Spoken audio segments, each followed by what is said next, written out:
They say the truth always finds a way out. But what happens when the truth isn't just scandalous, it's catastrophic? What happens when a single piece of paper has the power to unravel centuries of carefully guarded royal protocol? Late Friday night in a secure government facility somewhere in Westminster, a handful of intelligence officers gathered around a computer screen. Their security clearance was among the highest in the nation, but nothing could have prepared them for what they were about to see. The file had been uploaded anonymously, encrypted with military-grade security, routed through servers across 3 continents. When they finally opened it, the room fell silent. Not the comfortable silence of concentration, but the suffocating silence of people realizing they're holding a grenade with the pin already pulled. Inside that digital file was a document that could rewrite history. The kind that turns whispers into screams and suspicions into cold, undeniable facts. For more than 5 years, the world has wondered about Archie Harrison Mountbatten Windsor. The secrecy surrounding his birth felt unusual, even by royal standards. The constantly changing narrative, the absence of traditional protocols, the defensive reactions to simple questions, all of it fed a growing sense that something wasn't quite right. But wondering is one thing, knowing is another entirely. This isn't the birth certificate you saw 5 years ago, the one released months after Archie's arrival, where Meghan's occupation was bizarrely listed as Princess of the United Kingdom, a title that doesn't actually exist. This is what insiders are calling the source document, the original medical intake form allegedly handwritten at the moment of delivery, the unfiltered record that was never meant for public eye. And in the section marked Mother, the name written there has sent shockwaves through palace corridors. It isn't Meghan Markle. Let's talk about what this document actually contains, because the details matter. They matter legally, constitutionally, and in ways that could reshape the entire Sussex narrative. According to the leaked information, the source document reveals the use of a specific legal mechanism, something that operates in the shadows of high-stakes family planning. In elite legal circles, it's known as an adoption overlay. It's technically legal in certain jurisdictions, but absolutely forbidden under British royal succession law. The birth mother is listed not as Meghan Markle, but as Surrogate A, with a surname that matches a name whispered in exclusive circles for years. People who know, but who've been too afraid or too well compensated to speak. Right now in Montecito, the atmosphere is being described as nothing short of chaotic. Sources use words like frantic, desperate, cornered. Because here's the brutal reality. You can spin a story on a podcast. You can craft a narrative in a Netflix documentary. You can convince millions that your truth is the truth, but you cannot gaslight a government record. If this document is authenticated, and it's currently being examined by a parliamentary review board, then Prince Harry hasn't just misled the public. He's committed what could legally be classified as fraud against the line of succession. In the constitutional framework of the United Kingdom, that's not just a scandal. That's a crime that strikes at the very heart of what holds the monarchy together. The story this birth certificate tells is radically different from the fairy tale. The world was sold. First, the date. The leaked document lists a birth date approximately 2 weeks prior to the official announcement of May 6th. 2 weeks. That's not a clerical error. That's 14 days of something else entirely. Second, the location. The document doesn't list the Portland Hospital in London. Instead, it lists a private medical facility in Santa Barbara, California, a clinic known for providing high-security surrogacy services to clients who require absolute anonymity. Third, and perhaps most damning, the document allegedly lacks the signature of the royal gynecologist. For centuries, the presence of royal physicians at the birth of heirs has been a constitutional safeguard. The absence of that signature isn't just unusual. It's a red flag the size of Buckingham Palace itself. The palace didn't leak this information out of cruelty, according to those familiar with internal deliberations. They're trying to save the monarchy from something far more dangerous than a family feud.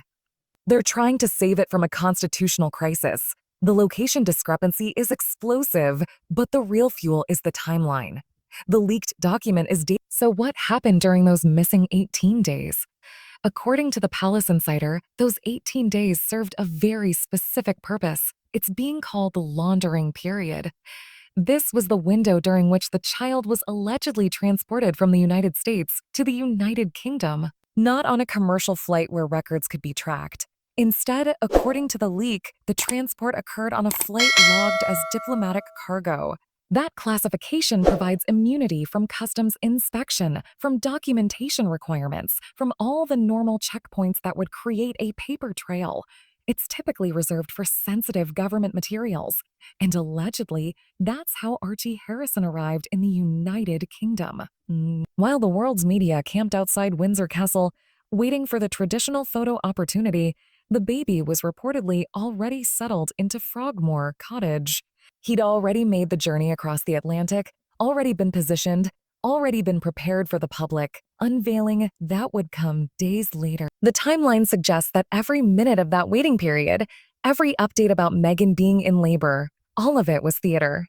A carefully staged performance designed to create the illusion of a traditional royal birth, while the reality was something entirely different. The document reveals what experts call a shadow certificate system.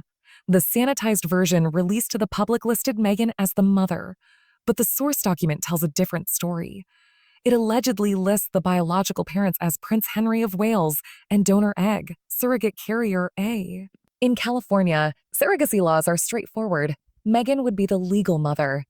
But we're not talking about California law. We're talking about British constitutional law, specifically the Act of Settlement, legislation over 3 centuries old that still governs who can inherit the throne. Under that law, Meghan isn't the mother in any constitutional sense. She's an adopter. And under the rigid language of the Act of Settlement, an adopted child, even one adopted by a prince, has zero claim to the throne. The child cannot be recognized as a prince by blood, cannot be an heir. This explains everything. The refusal to pose on hospital steps, there were no steps because the birth happened 5,000 miles away. The secrecy around the medical team, there was no royal medical team. The defensive energy around simple questions, and because every question risked exposing a framework that couldn't survive scrutiny. If the birth certificate is the gun, then the money trail is the bullet. And according to leaked financial documents, that bullet was fired directly at the British taxpayer. Surrogacy costs are staggering. In a standard arrangement through a reputable agency, especially one handling high-profile clients, you're looking at a 6-figure transaction minimum. Legal retainers, agency fees, medical costs, the list goes on. According to forensic accounting logs, the payments to the Santa Barbara Fertility Center didn't come from Meghan's personal savings or Harry's trust fund. Instead, they allegedly came from a shell company registered in Delaware, funded by money labeled in royal accounts as renovation costs. The British public was told millions were spent renovating Frogmore Cottage, but this dossier suggests that a significant portion of those funds, money from the sovereign grant, money from British taxpayers, was quietly siphoned off and rerouted to finance the procurement of an heir who had no legal right to the title. This isn't just scandal, this is embezzlement. The fraudulent appropriation of public funds. And that's a criminal offense regardless of who commits it. Palace accountants flagged these irregularities in 2019 when they noticed wire transfers to a US-based entity called Archgenesis LLC. When they asked questions, they were shut down. Harry's team told them to back off, claiming it was for security purposes, but the ledger doesn't lie. Numbers don't care about security classifications or family loyalty. Here's the most devastating revelation. The original source document contains a section titled Genetic Origin. In a natural birth, this section remains blank. But in this document, it's filled out in typed capital letters. Maternal source, donor oocyte, a donated egg. If this document is authentic, it confirms the theory the Sussex legal team has fought hardest to suppress. Meghan Markle has zero biological connection to Archie Harrison. She didn't carry him, and she didn't contribute the egg. In the eyes of the British monarchy, this is the kill switch. A child born of a surrogate using royal genetic material could theoretically be legitimized. But a child born of a surrogate using a donor egg? That child is, in constitutional law, a stranger in blood. That child has no more claim to the throne than any other adopted child. The title prince becomes fiction. Insiders describe the mood in the palace as apocalyptic. King Charles is staring at a reality he can't escape. His son didn't just marry a difficult woman. He married someone who, according to this documentation, engineered a dynastic coup. She secured a prince. Then she secured an heir using a biological workaround that she presented as legitimate Windsor DNA. And Harry, the leaked emails suggest he wasn't passive. He signed the checks. He authorized payments to Archgenesis. He knew what was being purchased and why. The fairy tale wasn't a romance. It was a procurement. The woman who carried this secret is referred to as Candidate's X. The leak suggests she's no longer anonymous.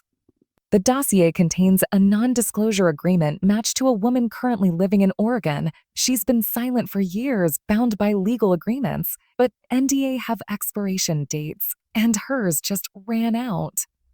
More critically, NDA cannot legally enforce silence regarding criminal activity. Fraud against the Crown is a crime under British law. Candidate 6 has made contact with a UK legal firm specializing in whistleblower protection. Her testimony is devastating. She allegedly claims she was told the child would be raised privately in America, that he would live a normal life away from the spotlight. She thought she was helping a couple have a child. She didn't realize she was being used in succession fraud. Now, seeing her biological child used as a pawn in a global PR war, she wants the record corrected. There are reports of a frantic attempt by the Sussex legal team to secure her silence again, with cash. Wire transfer flags have appeared on the same Delaware accounts used in 2019, suggesting a desperate bid to buy her story before she testifies. But it's too late. The Oregon logs are already part of the leak.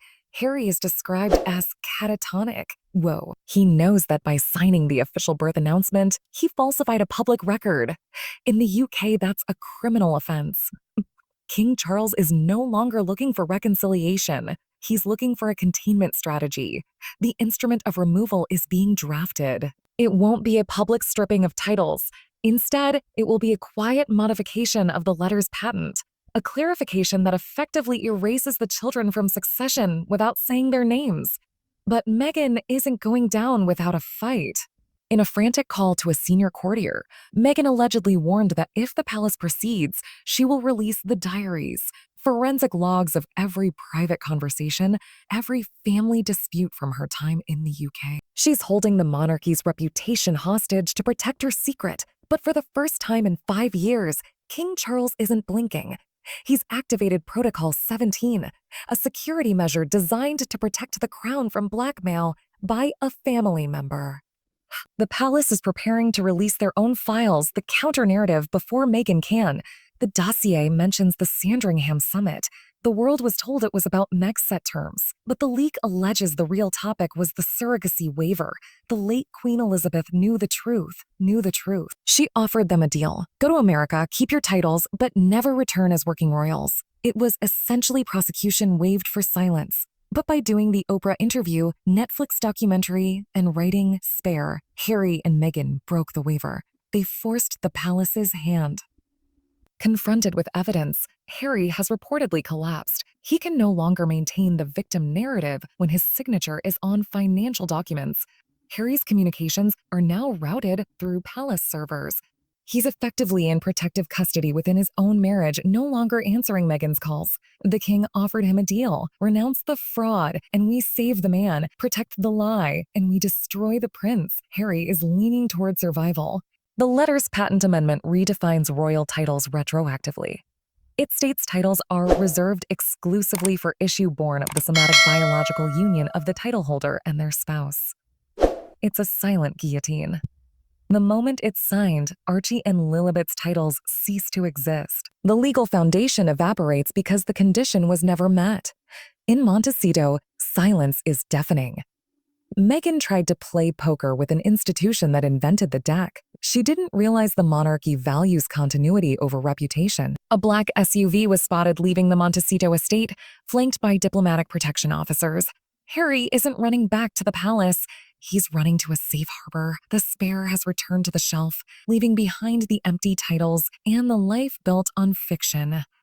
The document that started this sits in a vault within Westminster. It's been authenticated, analyzed, and added to the permanent historical archive. The truth always finds a way out. It just took 5 years and a single encrypted file to prove it.